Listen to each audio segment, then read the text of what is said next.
We have the chance now to decide who America is going to be 500 years from now.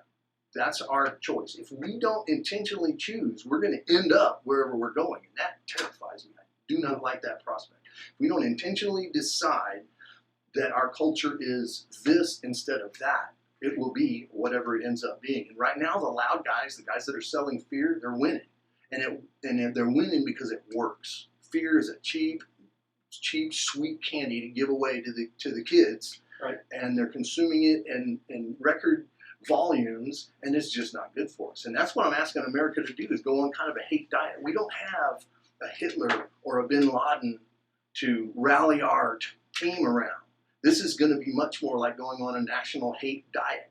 And that's a diet, as you know, is the victory of 1,000 choices. Over and over again, all those little choices that we have to make that decides our national character. Who are we as a nation? We're the greatest nation that's ever been on planet Earth. But we could blow it. We could blow it. We're making ourselves vulnerable. Our enemies actually don't have to attack us. They just feed us more hate, make it easier for hate. If we can hate each other, we'll tear ourselves apart. Then they can walk in and take over. Or we suffer the fate of the fools fighting in a burning building. It's that dangerous. So I'm not saying we should be civil because being nice is my kindergarten teacher said we should be nice to each other. No, that's how we're going to live through ourselves. That's how we're going to make this country work. And we get to choose who we're going to be in 500 years. And right now, nobody really thinks beyond the next election.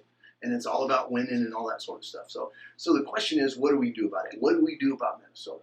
What do we do about Rodney King? What do we do about all these things? And the answer ultimately is that when we're challenged, when we're surprised by life's events, we get caught flat-footed and we react based on who we have become, who we are.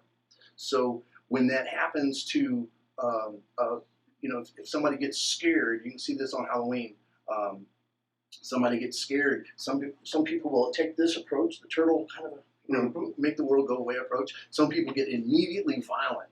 That's a core inside who we are reaction, and that can be trained. We can choose that peace is the better reaction.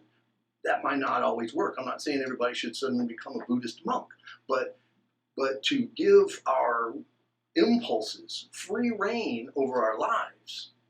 I was teaching young people how to transition their thoughts from school into work. School is all about the kid. We buy the buildings, we pay the teachers, not much, but we pay them. Put gas in the buses, all so that the student benefits.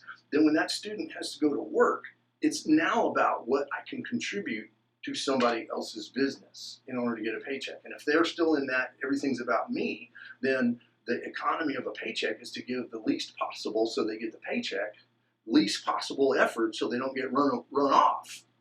But if inside themselves they say, okay, I'm going to be the guy that Brian can count on, even when it rains, even when it snows, I'm going to be the guy that'll show up to work.